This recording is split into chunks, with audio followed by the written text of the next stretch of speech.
Hello বন্ধুরা, আমার ছোট্ট কিচেনে সকলকে স্বাগত জানাচ্ছি। কাল ছিল হোলি।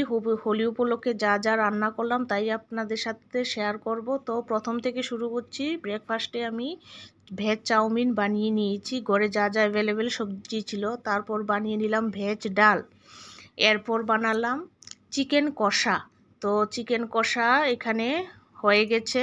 তারপর আমি বানালাম মটর, মাশরুম আর পনির দিয়ে একটা গ্রেভির মতো করে একটা ঝোল। এরপর বানালাম বাসন্তী পোলাও। তো বাসন্তী পোলাও প্রথমে চালগুলি ধুয়ে ভালো করে হলদি, লবণ, ঘিটি দিয়ে মেখে কাঁচা লঙ্কা দিয়ে আধা ঘন্টার মতো রেখে দিলাম। তারপর এদিকে প্রেসার কুকারে ঘি দিয়ে কাজু বাদাম, চীনা বাদাম, গরম মশলা যা ছিল সব কিছু হালকা করে ফ্রাই করে নিতে হবে, সাথে তেজপাতাও দিতে হবে।